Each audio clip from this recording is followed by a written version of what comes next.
नमस्कार बच्चों, मैं रजिस्टर चौधरी आपका आपके YouTube channel YS maths classes पर स्वागत करता हूं।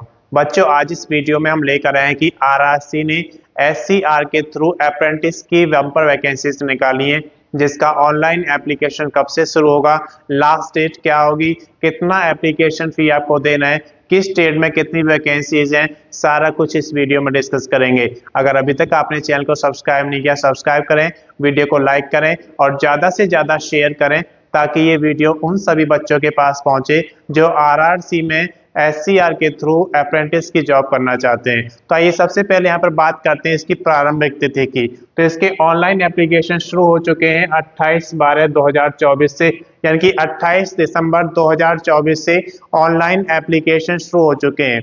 अंतिम तिथि की अगर बात करते हैं तो यहाँ पर देख सकते हैं 27/1/2025 है, 27 जनवरी 2025 तक आप इसका ऑनलाइन एप्लीकेशन कंप्लीट कर सकते हैं। आवेदन शुल्क की अगर बात करते हैं तो 27/1/2025 को आपको जमा करानी होगी। कितनी कब जमा करानी है, किस कैटेगरी को कितना देना है, यहाँ पर आप देख सकते हैं। अगर आप जनरल कैटेगरी या अनरिजर्व या सामान्य जाति में आते हैं, या फिर आप ओबीसी अदर बैकवर्ड कास्ट या अन्य पिछड़ा वर्ग के अंतर्गत आते हैं, या फिर ईडब्ल्यूएस इकोनॉमिकली वीकर सेक्शन में आते हैं, तो आपको इसके लिए जो एप्लीकेशन फीस देना होगा 100 रुपये देना होगा।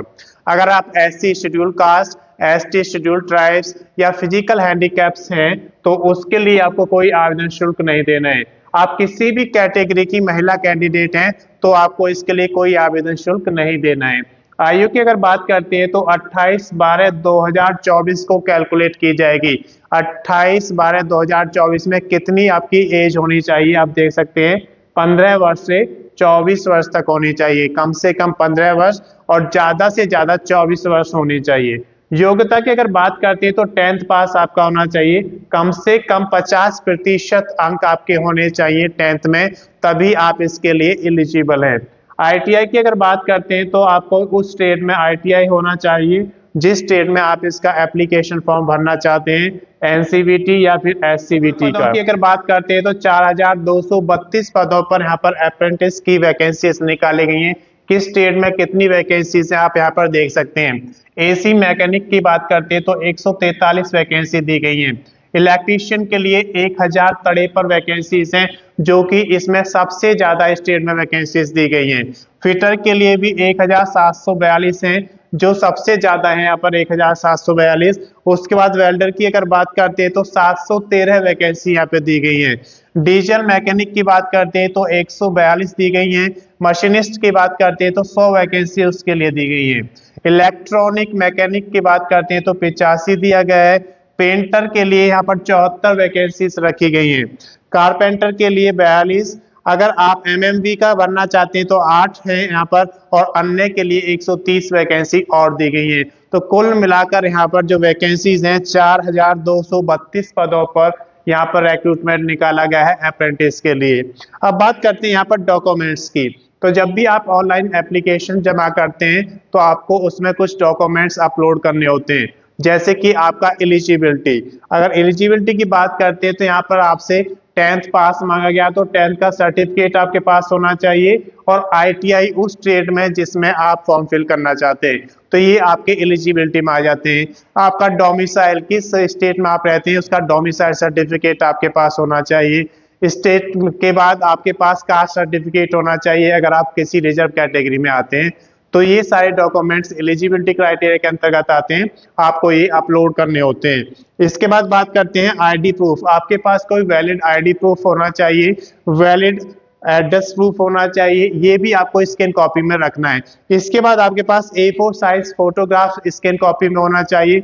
सिग्नेचर की अगर बात करें तो एक पेज पर आप सिग्नेचर करेंगे और उसकी स्कैन कॉपी आप अपने पास रखेंगे।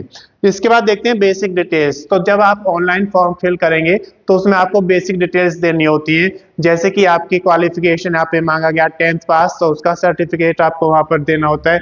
आपने किस स्टेट में किया है उसकी डिटेल्स देनी होती है। आप फादर्स नेम डालेंगे वहाँ पर, आप अपना डेट ऑफ बर्थ डालेंगे, आप अपना एड्रेस डालेंगे, परमानेंट और मेलिंग दोनों। तो ये सारी डिटेल्स आपकी बेसिक डिटेल्स में आती हैं। जब ये बेसिक डिटेल्स आपकी कंप्लीट हो जाती हैं तब आपको फॉर्म में जो आपको अपलोड करने होते हैं सारे डॉक्यूमेंट्स, और जब डॉक्यूमेंट्स अपलोड हो जाएंगे उसके बाद फोटो और सिग्नेचर अपलोड करना होता है।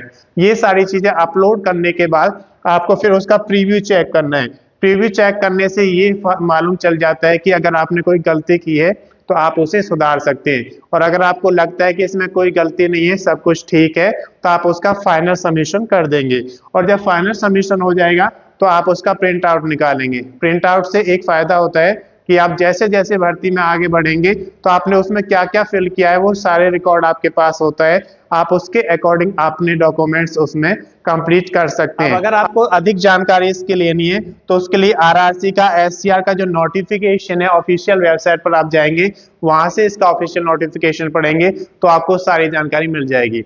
मैं समझता हूं कि जानकारी आपके लिए पर्याप्त है। अगर अभी तक आपने चैनल को सब्सक्राइब नहीं किया, सब्सक्राइब करें, वीडियो को लाइक करें और ज्यादा से ज्यादा शेयर करें ताकि ये वीडियो उन सभी बच्चों के पास पहुंचे जो आरआरसी का एससीआर के थ्रू यहाँ पर अप्रेंटिस के लिए जॉब करने के इच्छुक हैं। धन्यवाद।